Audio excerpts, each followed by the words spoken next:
The global insurance industry is more than a market. It's a movement powered by 3 million professionals around the world.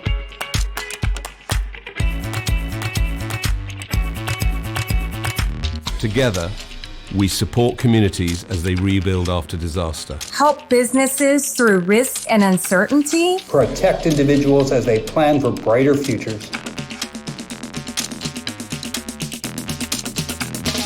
This impact isn't possible without people. That's why we attract, grow, and retain the very best talent. Because when every voice is heard, When every person feels they belong. We don't just build careers. We build a better tomorrow. Belonging builds tomorrow. Belonging builds tomorrow. Belonging builds tomorrow. Belonging builds tomorrow. Belonging builds Belonging builds Belonging builds tomorrow.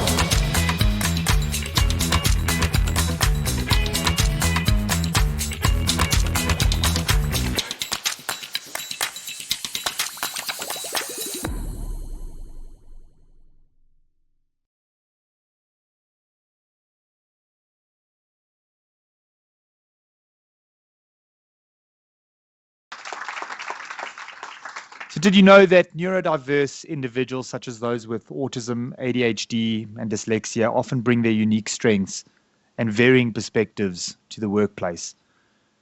In fact, many successful entrepreneurs, innovators, business leaders, thought leaders are neurodiverse. Today, let's explore the benefits and the challenges of neurodiversity in the workplace. And let's learn from some lived experiences of our guests. Ladies, welcome. Candice, Labuschagne, and Shani. Thank you for sharing the stage here with us today, and we really look forward to embarking on this journey in a very short period of time with you. Candice Labuschagne is a risk officer at AIG SA South African Group, and she'll be telling us her story, sharing valuable insights into her lived experience and everything that accompanies it on a daily basis.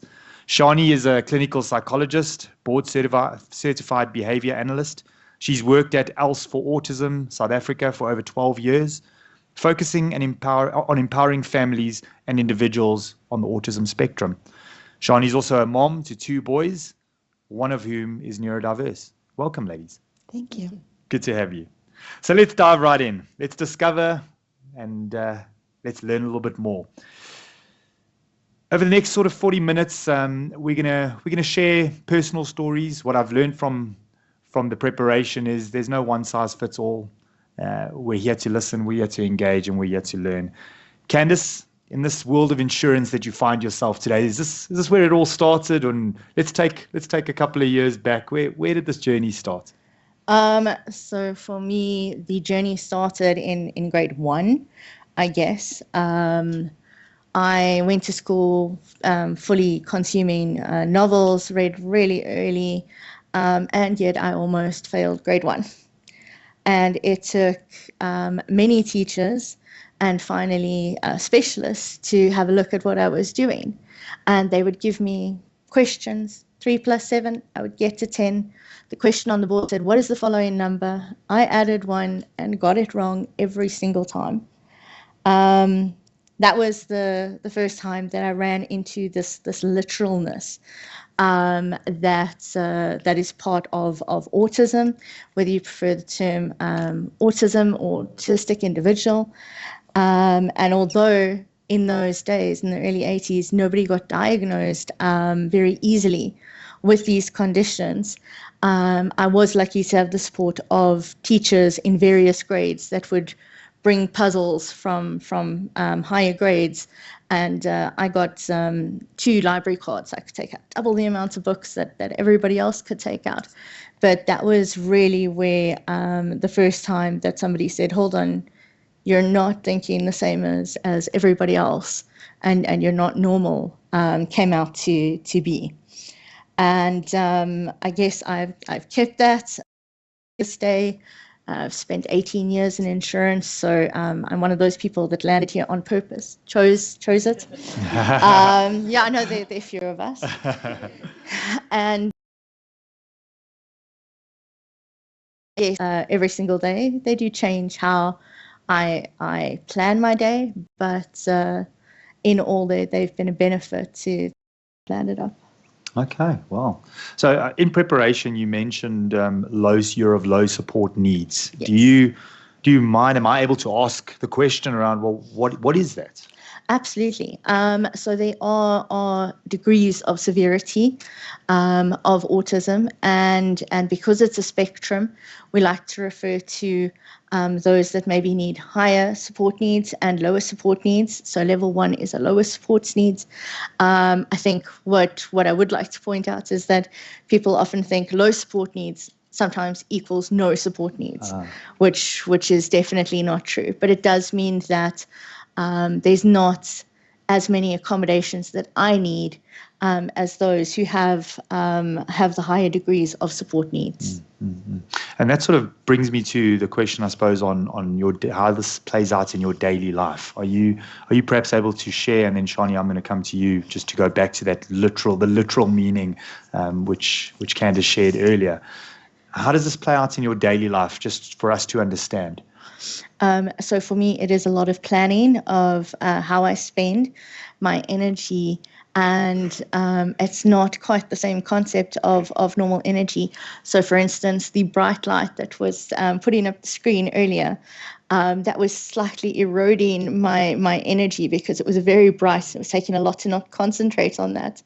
And there are multiple things like that in life that use up some of the energy, and so I have to plan very specifically how I can use the energy that I have available to tolerate the things in the world to get the things that I want. Okay, wow. So coming back to, and thank you for sharing that, that sheds so much light. Shani, coming back to the literal conversation, how does that play out? Have you seen that play out? I'm sure you have. How does... So thank you. I'm here to give some perspective on different people's experiences, so I can't speak for everyone. Of course. But I think the benefit of using a term like neurodiversity or autism spectrum helps us remember that everyone is so different in their experiences. But the literal one has come up a few times in the families I've worked with and with my own son. But for me, It's Raining Cats and Dogs was a big learning curve for me with children, because when somebody said to a child, don't go outside, it's raining cats and dogs, she burst out crying because she thought she's going to be hit by a cat or a dog falling from the sky. But also a gorgeous little boy who was really understanding and followed instructions, started a new grade, with a new teacher, and the teacher came and said, this child is so naughty. And we thought, no, this doesn't sound like the child we work with. Tell us what's going on. And she said, well, we said to him, go to the toilet and wash your hands. And he was playing with the toilet water. And we said to her, just rewind and think about the words you used. You said, go to the toilet and wash your hands. So he listened to you very well. And so sometimes it's that literal understanding that can lead to neurodiverse individuals being seen as sort of being naughty or not doing what they're supposed to, when in fact they're listening to you quite carefully. Probably more attentively than most of us. Yeah. Exactly. The other story you shared with us was follow me. Where I think it was your son. You said, if you come follow me. And he literally stood on my feet. I forgot about that one. Yeah, I said, follow me to the next room. And he literally was standing behind me. Like, if I went left, he went left. And if I went right, he went right. And if I stopped, and I didn't realize it until he kept banging against me. I was like, aha. I meant, let's go there. Just follow me. Just follow me, yes. So, coming back to Candice's message, she was basically sharing about her daily life. Amplification. You speak a little bit about amplification of sensory activity. How does that play out? And Shani, maybe you can take that on, and then over to Candice, how that plays out. So I think with neurodiverse individuals, the easiest way to understand it is that they experience the sensory input that we have every day in a much more sensitive way. So they either feel it too much or too little. So what I mean by that is, Candice, you use the example of the light, right? For us, it might just be an irritating light, but something we can kind of ignore, right? Whereas for neurodiverse individuals, that can be so distracting that they can't think about anything else. or even to the extent where it feels physically uncomfortable. And so often you see this with individuals in a variety of senses. And I'm not just talking about the 5 senses, there's actually 8. And we talk about internal senses, so the internal cues we feel with hunger or hot or cold. A lot of neurodiverse individuals are either not so sensitive to the weather or very sensitive to the weather, or to balance and feeling themselves in space. It can be very uncomfortable when they're in a queue at the shops. Right? Somebody's standing here for you, they're not too close. But for a neurodiverse individual, it could feel physically like someone is basically standing on top of them, consuming their oxygen. And so often when we work with neurodiverse individuals and their families, shopping centers are one of the hardest experiences. You get a flickering light, and then you get a buzzing sound, and then people are screaming, and there's just so much sensory input that it can totally overwhelm a neurodiverse individual. So it's almost the items we take for granted in our daily life may be a major hindrance. Hugely. Okay. And that energy planning, maybe speak to me a little bit more about I'm fascinated to hear about energy planning and how that plays a major role. Don't just get up and brush our hair and brush our teeth and off we go. So we do follow routines. It is something that is a way, a coping mechanism, typically, and routine helps me. But there are things that obviously are not within my control. Traffic would be one of them. In fact, traffic would be the example that I would say to each of you, because I'm sure everybody in this audience has at one time been frustrated in traffic. And having to go through that traffic just to get to work, there's a bounce back. I think that maybe those that don't have these neurodiverse conditions, it may be a terrible time in the car, somebody cut you off, you're a little bit grumpy, but by the time that you've walked into work and you've greeted your colleagues, you're back in a good mood, right? You're ready to take on your day. It doesn't stay with you, as long. And for me, I experience it as it did not just take me to, say, 75%. I'm strung out, by the time I get to work, and now I have to start again. Other people may be energized by saying hello to everybody in the office. I might not be. I'm still trying to regulate myself, and it is really about dysregulation. And so I need kind of quiet and on my own, which is not the case for everybody else. So it's just this longer bounce back that we have to totally process all of that sensory information and then feel like, okay, now we're over it.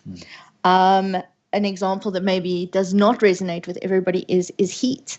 So for myself, heat is intolerable. It takes literally zaps all of my energy. I have walked out of important meetings before just to go to the bathroom because it is cooler than in the meeting room. And it does. It consumes you. You can't think straight. You feel everything. Your clothes are suddenly scratchy. The lights are suddenly really bright. The air smells funny. All these things suddenly hit you, and sometimes you need a bit of an escape from that. So that energy planning is knowing that if I have a big meeting on the day, that I'm going to wear softer clothing so it won't feel so scratchy. It is knowing that I'm going to plan to have nothing to do for an hour after the meeting. It is that kind of, I guess, knowing yourself and the coping strategies that you can put in to accommodate yourself. So you don't have to rely on everybody else accommodating you. You can take the initiative, book that time out in your diary so that you can, transition from one to the next activity. Yeah, and I mean, you talk about planning, and that word planning came up a couple of times, and I suppose in the early days, how do you go about trying to understand a little bit more about this condition, learning more about yourself? What are those coping mechanisms that you've put in place over a period of time? I don't think there's mastery of any of this. It's all a lifelong journey. What are those coping mechanisms that you've put in place for you personally that have worked? Well, my youngest coping mechanism was that my parents could never find me. I have a sister who is ADHD and requires a lot of energy And so I would go and hide in a cupboard. It was a nice, cool space. I would take my pillow in there, and it was never the same cupboard. So everybody was always looking for me. But that was a way of coping that I didn't even realize until later. I could look back and go like, oh, that's what I was doing. Nowadays, I'm more familiar with, the coping that I can give myself. So it's not only booking out that time. There is a lot of preparation that goes into just about anything. There are lists. There are books full of lists. And one of the things that thankfully after COVID came in, because grocery shopping was a particular problem for me on a Saturday. Lots of people in the shops, bright things, lots of smells, and 60-60 and food deliveries are actually a coping mechanism, because then that's energy I don't have to spend on that specific thing, and that's energy that then I can use for the things that I really want to do. Okay, very, very interesting. So, again, energy planning, but I've also heard of the spoon theory. Yeah. Shani, do you want to take that one on? Yes. Please explain the spoon theory and how that plays out. Yeah, I love it. I think it explains things so nicely. So the spoon theory was originally sort of used for individuals with chronic illness, but is now mainly used for what they call invisible difficulties or disabilities, so neurodiversity. If you think about everyone having a specific amount of spoons of energy a day, so let's go with 12, right? For you, getting up in the morning and getting to work might only take 1 spoon. But for a neurodiverse individual to put on, let's say, a uniform or a particular clothing that they had to wear might take 3. And then, the traffic, which some of us experienced this morning, there's another 3. And then as you get in the building, there's a flickering light. There goes 4 plus someone's hooting, 2, you're done for the day. That's it. You've hit your limit. And there's this energy depletion that is very different to neurotypical individuals' experiences where they can bounce back. And it's a nice way of thinking about how much energy goes into planning and just coping and regulating through everyday experiences that we really do take for granted. Okay, I think thanks for sharing. I think that's those are eye-opening thoughts that you're sharing there. I think at this point, Alan Litz is the co-founder of October Health, and he helps companies retain and support their best people. We've got Alan, who's just going to spend 5 or so minutes with us and just share a little bit more. He's previously, and Alan, I didn't know this about you, he was Uber's first employee in Africa and a director for Uber. We're going to have a conversation here, bro. Leading its expansion across 7 countries in sub-Saharan Africa. Alan, over to you for a couple of minutes to just share with us a little bit more about October Health. Cool. So there'll be a brief presentation. I'm not actually going to speak about October Health. I think try and bring some of the different pieces that the panels have touched on together. So I'm not from the capital, but yeah, we'll kick it off. So I don't know about everyone here, but in my life today, when I'm preparing for something, I turn to ChatGPT. So went to ChatGPT and said, what is the role of a business leader, given that we've got a room of diverse individuals here? So there's a lot, is the bottom line.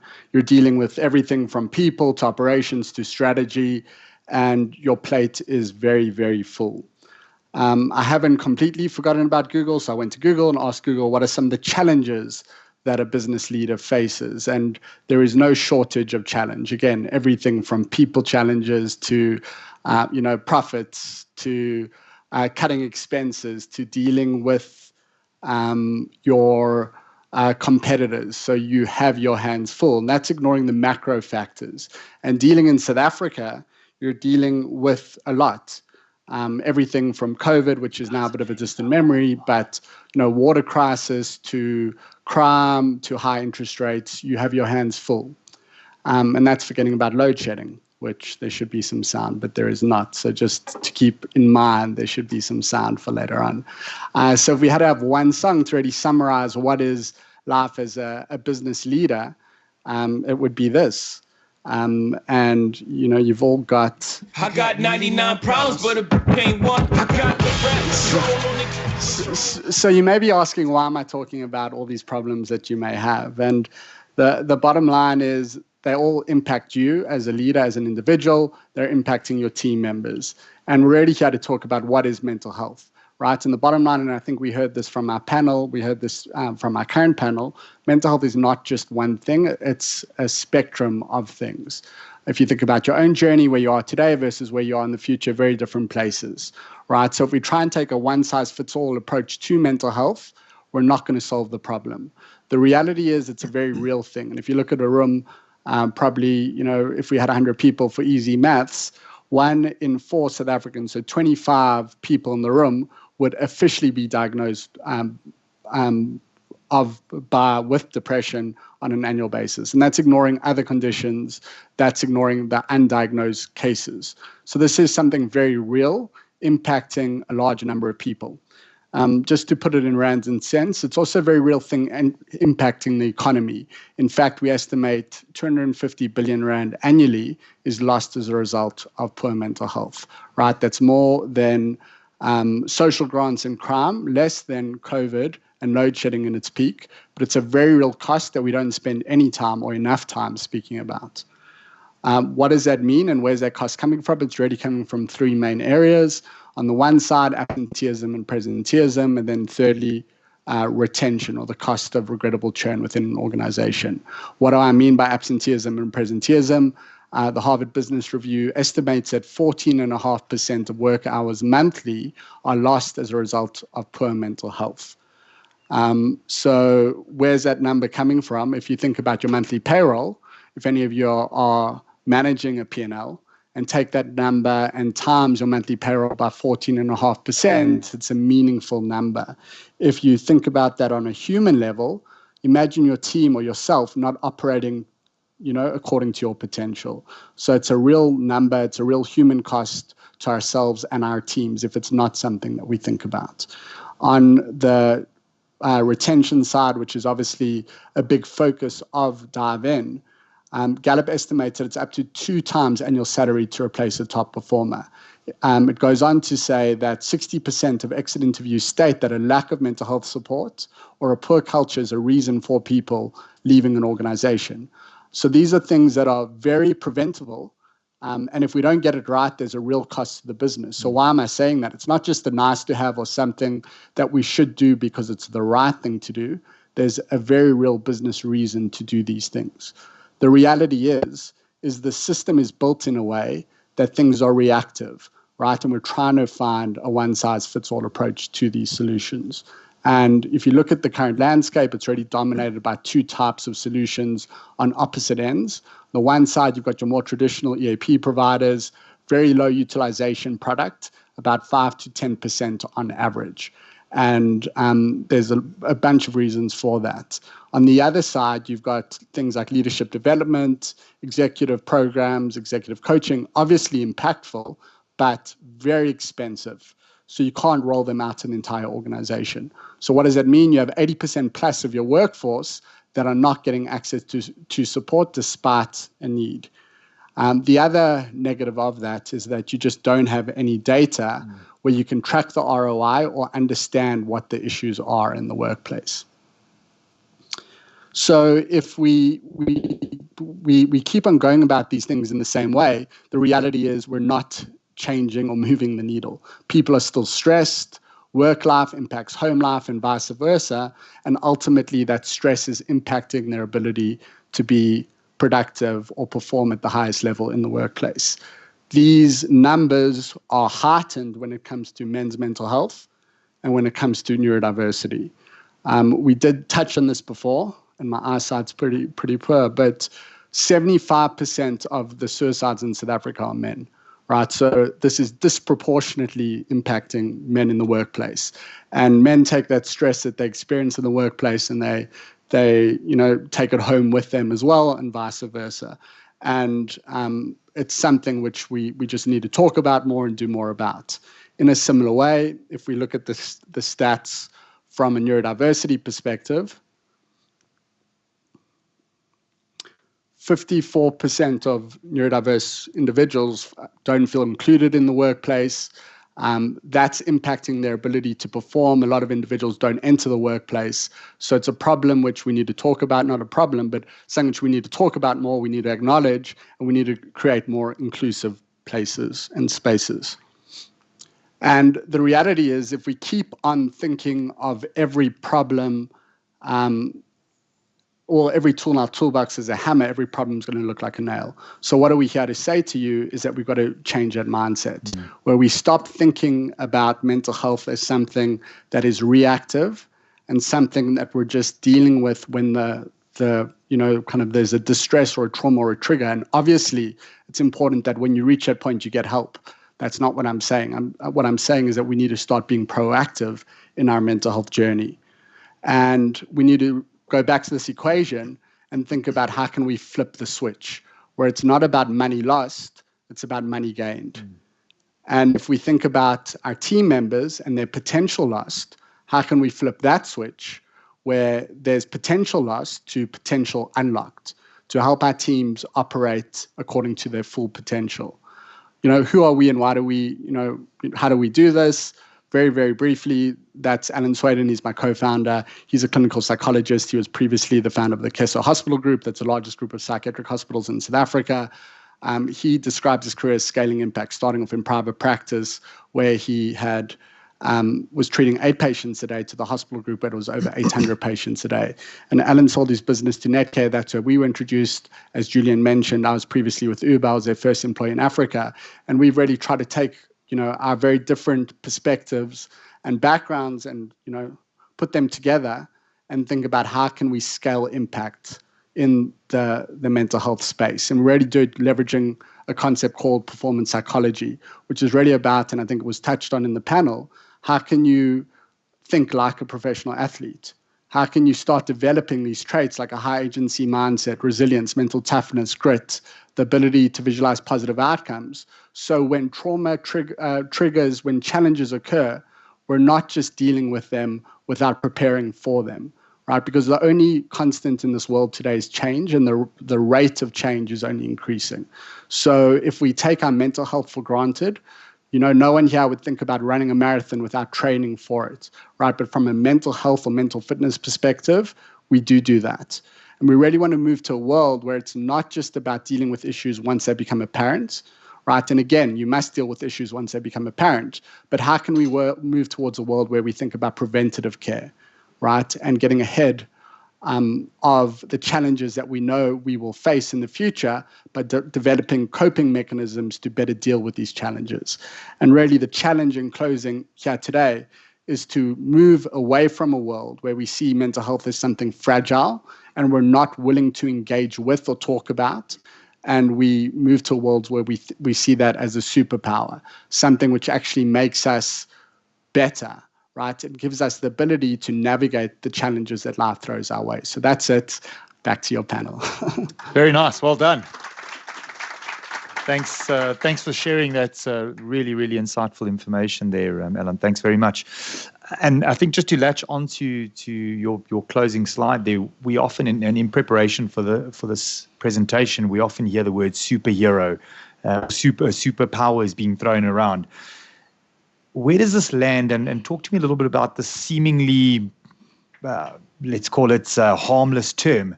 Where does it land? And maybe a little bit of insight into these superpowers. Shani. Okay, so I think often people try and rephrase or see neurodiversity from a different angle. And some people like to say, well, if you are neurodiverse, you have superpowers.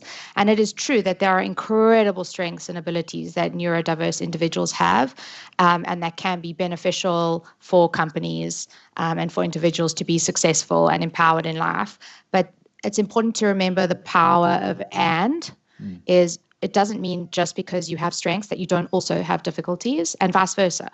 Right. And so I think, and I think Candice can add to that I think sometimes it's really important to remember it's not like, oh, well, you have a superpower, off you go. Right. Or to the point of the fragile versus agile, you're not so fragile that we can't do anything to work together. It's kind of that power of that you can have both these superpowers and these areas of difficulty that can be beneficial to have accommodations and support from your tribe and your company. Nice. And would you like to add on to that? I would. I think that within the community, and I don't speak on behalf of everybody, but it has been brought up before that maybe invalidates the difficulties that one can endure, especially the higher needs that you go. But it doesn't come without its cost. But there are significant benefits.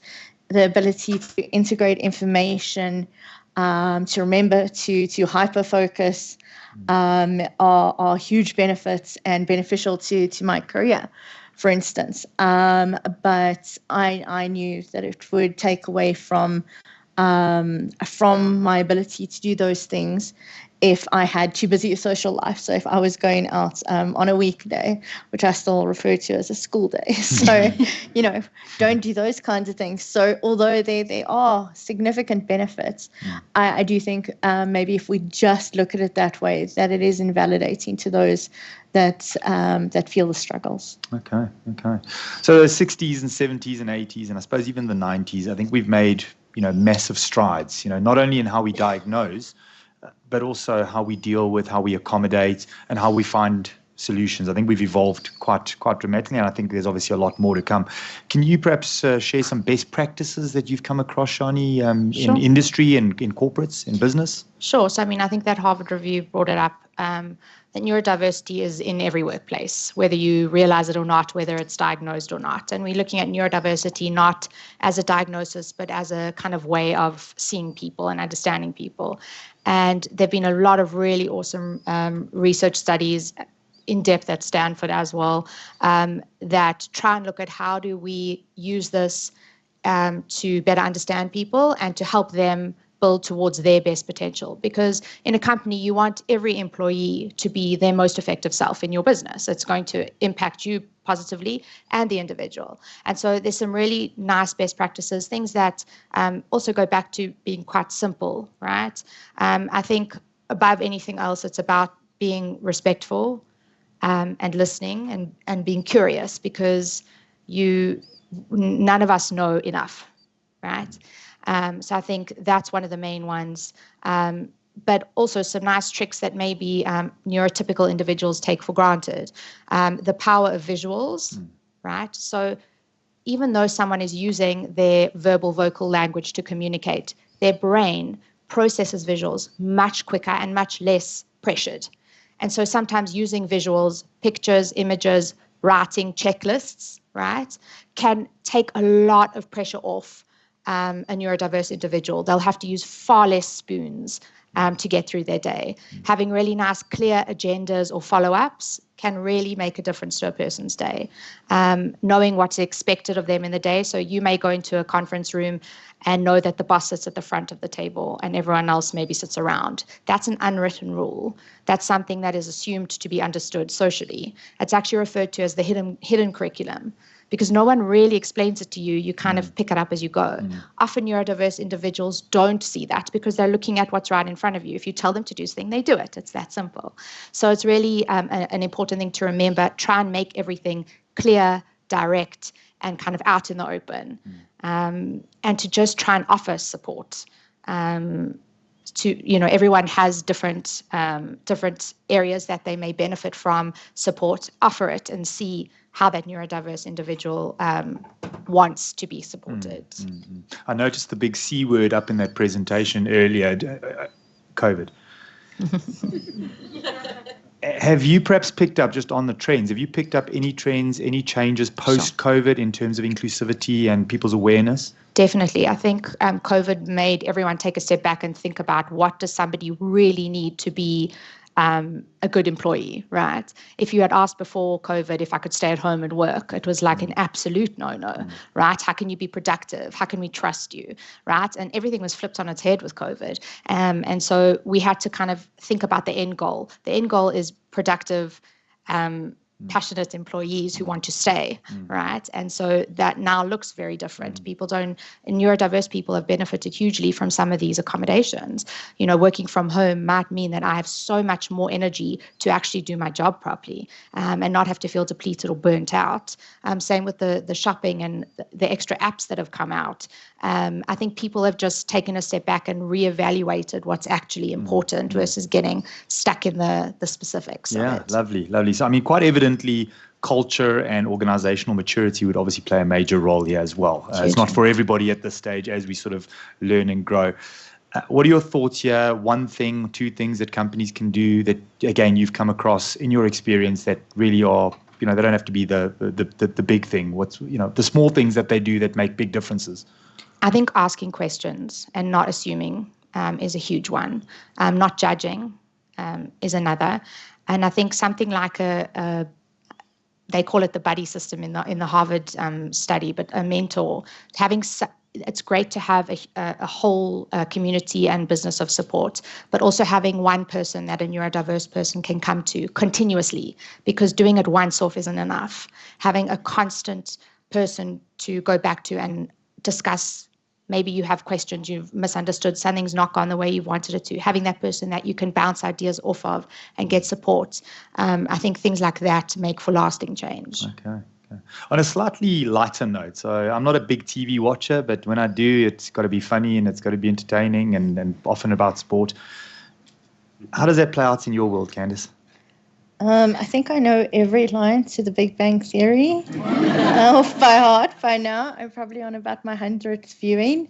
For real, though? Absolutely. No jokes. I mean, you've watched this multiple times. Yes, and there will be times when I walk away from the bedroom and I'm still saying the lines, and my husband is like, "Do you need me?" And I'm like, "No, I'm just saying the lines, because I left the room." It is a huge calming item for me that I can rely on because I know what the ending is. My brain is not going to dissect it overnight, and I'm going to wake up in the morning and go, there's the plot hole, which does happen with new things. And so it regulates my entire system because I know exactly what to expect. And even though I know what to expect, there is an episode that I can't even watch with a couch infestation, and it makes me, totally uncomfortable. And I know exactly, the first words are said, and I know that we need to skip this episode because we're not going to watch it. Any comments there, Shani? I mean, do you see this coping mechanism regularly? Definitely, and I think some people mislabel it or misunderstand it as stimming. It's called self-stimulatory behavior. So there are things that people do over and over again to help regulate themselves. And all of us have little bits of this, right? Some of us, we chew chewing gum, we, tap our pens, we fiddle, we tap the foot, right? And I think it's just done in a more kind of extreme way because there's a lot more at stake. There's a lot more energy depletion. There's a lot more kind of trying to survive the hassles of the day. And so TV is often one because you can access it quite quickly.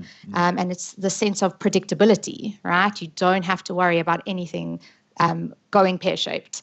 But there are other things, as you say, the fiddles. And so a lot of individuals have these kind of fiddle toys. That's how poppers came about, spinners came about. Fidget rings, which are amazing. And there are lots of different variations of this. Okay, wow. Hugely important. Yeah, amazing. We often speak about this in high-performance psychology as well. Exactly that. So Candice, sort of in closure or in wrapping, how do we break down these invisible barriers that are out there? So I think that they're basically two things. For those that are neurodiverse, it's about accepting yourself separate from societal expectations, really stripping those away and knowing yourself so that you can accommodate yourself. And then for those that you interact with, that really may not know what you're going through. It's just being human to another human. Wow. Shani, anything to add there? Yeah, I think ask, don't assume. And I think sometimes we are quick as a society when we think someone's in trouble, we help without asking. And although the intent is really pure, it can be really disempowering. And so one thing is ask, do you want help here if you see someone struggling?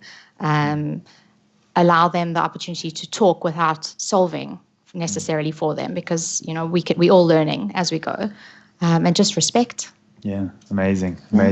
To the deep dive and dive organizers, next year we need 2 or 3 hours for sessions like these, please.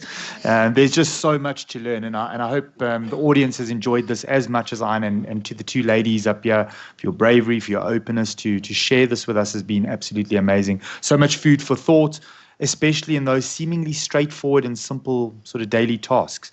Again, as in the earlier session, common themes that I'm picking up is communication is key. No judgment, just curiosity. I think you mentioned that. There appears to be no right or wrong here.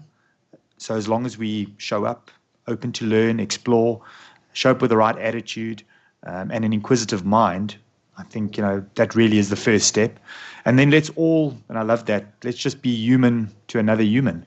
I couldn't have said it any better. So as we conclude this deep dive, let's remember that neurodiversity, ladies and gents, is not something that can be fixed or should be fixed. It's or cured. It's something that should be celebrated and supported. By embracing neurodiversity, we can unlock the full potential of our teams. And again, Shani, I think you've mentioned that a number of times, and our organizations. So let's take away the following. Every brain, ladies and gents, is unique, and every individual has something valuable to offer. Let's strive to create those workplaces which are inclusive, accepting, and supportive of neurodiverse individuals. And as our guests, Candice and Shani, have shown us, neurodiversity is definitely not a limitation, but a strength. So let's continue to learn, to grow, to embrace. And in the world that I work in, I often throw this out right at the end. The word opportunity is nowhere is spelt exactly the same as opportunity is now here. It's just the way we look at the world. We have 10 two-letter words that we love to live by in the world that I work in, and it's if it is to be, it is up to me. So let's all take hands and let's move forward together. Thank you very much to our panel. Ladies and gents, thanks for the opportunity. Thank you. Well done. Thanks, Candice. And for those of you who want a book in the earlier session outside, you are welcome to make your way outside and we'll share those books with you. Please share some thoughts with the rest of the team. Thank you very much.